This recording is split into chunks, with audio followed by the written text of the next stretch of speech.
নবী রাহমাতুল্লিল আলামিন বলছেন, বান্দা যখন সিজদায় যায় কপালটা তার মাটিতে লাগে না, রহমানের দরবারে গিয়ে লাগে। আফসোস আমাদের জন্য সেই সিজদাকে না বুঝার কারণে।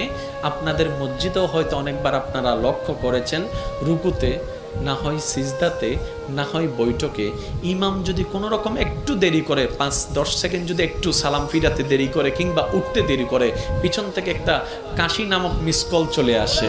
কাশি নামক মিসকল চলে আসে, ও ভাই তুই কাশলি কেন, তোর কি জক্কা হয়েছে?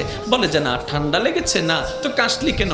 বলে যে হুজুরকে একটু সিগন্যাল দিলাম। কিসের সিগন্যাল? বলে যে আমার 3 তাসবিহ শেষ হয়েছে। হুজুর আপনারটা শেষ হলে আপনি এবার তুলতে পারেন, আপনি এবার মাথাটা তুলতে পারেন, আপনি এবার মাথাটা তুলতে পারেন। হুজুর আমার তাশাহুদ শেষ হয়েছে, দরুদ শেষ হয়েছে, আপনার শেষ হলে আপনি এবার সালামটা ফিরাতে পারেন। কিরে ভাই, নামাজ তো মওলার সামনে দাঁড়ানোর একটা সুবর্ণ সুযোগের নাম, নামাজ তো গুনাহ মাফের একটা জারিয়ার নাম, নামাজ তো রবের রহমত পাওয়ার একটা জারিয়ার নাম। এখানে এসে তুই তাড়াতাড়ি করছিস কেন? বলে যে আফসোস, আমি নামাজটা জেনেছি, বুঝার মতো বুঝতে পারিনি।